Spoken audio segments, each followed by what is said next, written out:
Central library గురించి గౌరవ సభ్యులు కూడా బుద్ధప్రసాద్ గారు పోయిన సమావేశాల్లో ప్రస్తావించారు. ఒక సందర్భంలో దానికోసం అధ్యక్ష సుమారుగా 150 కోట్ల రూపాయలు ఖర్చు అవుతుందని మేము అంచనా వేసాం. ఎందుకంటే మీరు కోరినట్టు వరల్డ్ క్లాస్ లైబ్రరీ కట్టాలి. అంటే కేవలం మన రాష్ట్రంలో కాదు, మన దేశంలో ఎక్కడ లేని విధంగా వరల్డ్ క్లాస్ లైబ్రరీ ఉండాలి. కేవలం ఇన్ఫ్రాస్ట్రక్చరే కాదు, మనకు కావాల్సిన మ్యాన్యుస్క్రిప్ట్స్ ఇవన్నీ కూడా మనకు చాలా ఉన్నాయి అధ్యక్ష. ఇవన్నీ కాపాడాల్సిన బాధ్యత మనందరిపైన ఉంది కనుక చేయాలని నిర్ణయం తీసుకున్నాం.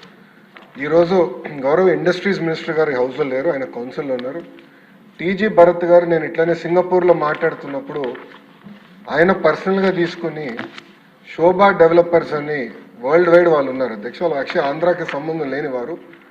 బట్ వాళ్ళు ముందుకు వచ్చి మీ రాష్ట్రం మంచి లైబ్రరీ చేస్తుందని మేము విన్నాము అని 100 కోట్ల రూపాయలు శోభా డెవలపర్స్ ఈరోజు ఆంధ్ర రాష్ట్రానికి వాళ్ళు డబ్బులు ఇస్తాం కూడా జరిగింది. ఇది వచ్చే 4 సంవత్సరాలు మేము ఖర్చు పెడతాం. మిగతా డబ్బులు రాష్ట్ర ప్రభుత్వము దాతలు జోడించి ఒక వరల్డ్ క్లాస్ లైబ్రరీ ఏర్పాటు చేస్తామని ఈ సభాముఖంగా నేను మీకు హామీ ఇస్తున్నాను.